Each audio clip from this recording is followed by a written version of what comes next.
Hello, my name is Henry Nixon, and welcome to Henry's Science Channel.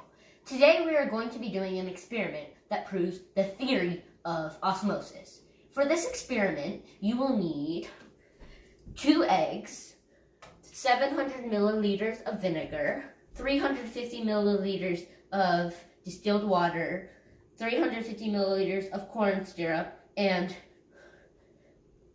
2 containers that have a capacity of 350 milliliters and can also hold an egg. I've moved my distilled water into this container so that way I can use this to measure out the vinegar. The first step is to measure out 350 milliliters of vinegar.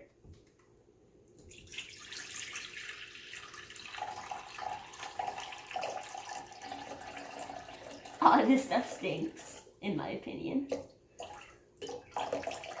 Okay, so now what you have to do is you have to pour it into one of the containers.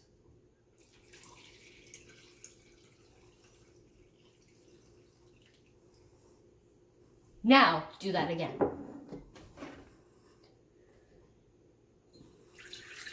Now what you have to do is you have to put 1 egg in each container.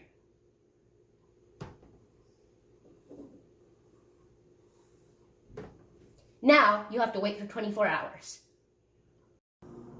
Okay, so we moved the eggs over into the kitchen because we originally had it in the dining table, but now we have put it in the kitchen because we need the dining table, of course, for eating. Then, and it's only been 5 minutes, but look, the eggs have already started to have a chemical reaction to the vinegar. This is because the vinegar is an acid. Soon, you'll see what happens. Okay, so it's been about an hour and a half now, and as you can see, the vinegar is already peeling off some of the layers of the egg. It's pretty gross.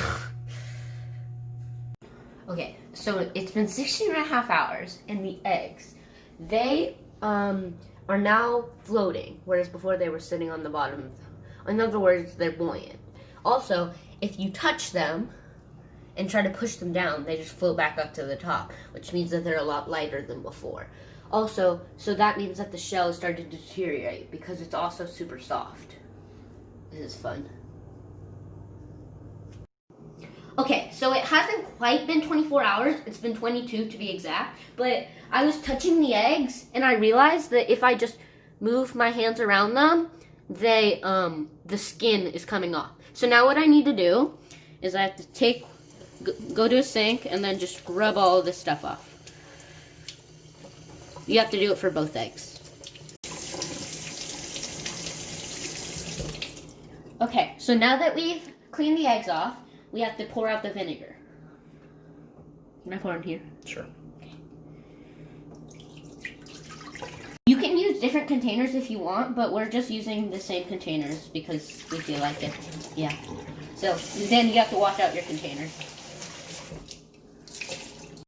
So, okay, let's look at the eggs. So if you look at them, you can see that the shell has completely come off.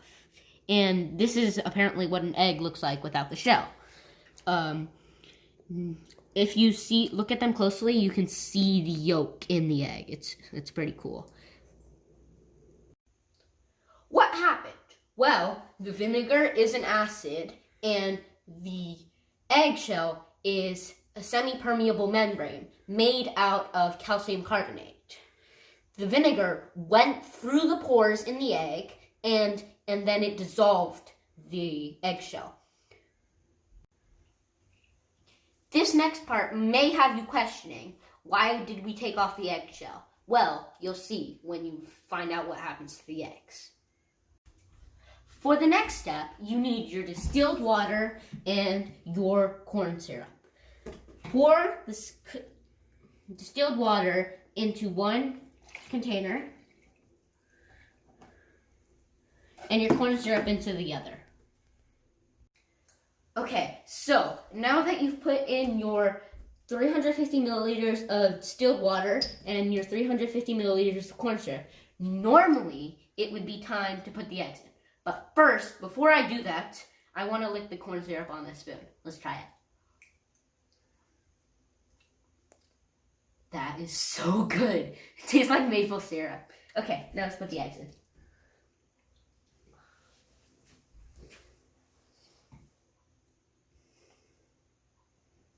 Oh, that was cool. Okay, so if your distilled water is water rid of any impurities. So that means that this has a high concentration of water, even higher than the egg. While the corn syrup, on the other hand, I just wanted to do that. Okay, well, the corn syrup, on the other hand, has a low concentration of water. It is mostly sugar.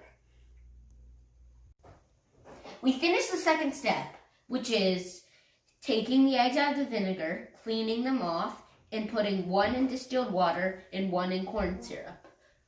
So what we have to do is wait another 24 hours, approximately. Okay, so it's been 24 hours. Well, 27 to be exact. So let's check on the eggs. So if we notice this one, the egg that was in distilled water has expanded. So this is the original size, and you can tell it's quite a bit bigger than before.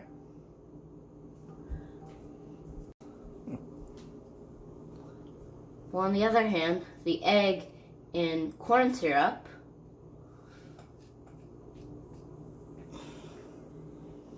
has like almost deflated.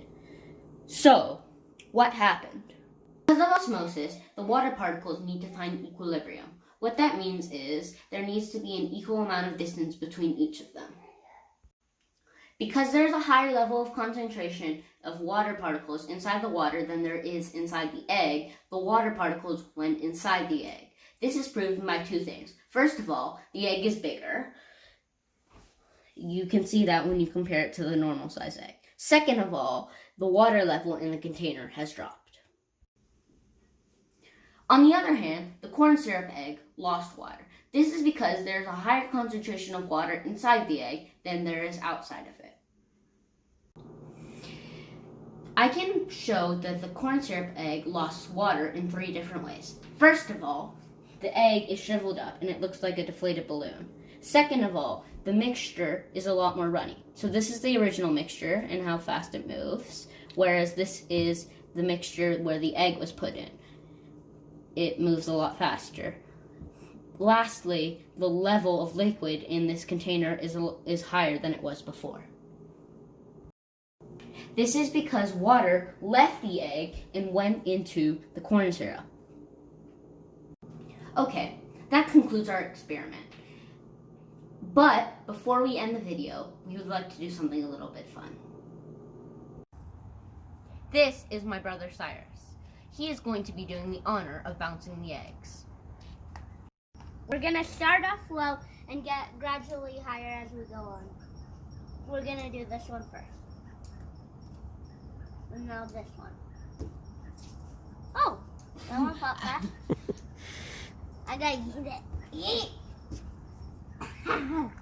I can't believe that one broke already. That was fast. Well, give me. And now here. Oh. Now we're gonna do it from all the way up here. Let's do just in case you don't notice, this is a corn syrup egg that's deflated. Now we're gonna throw it up and see. Huh? Ew.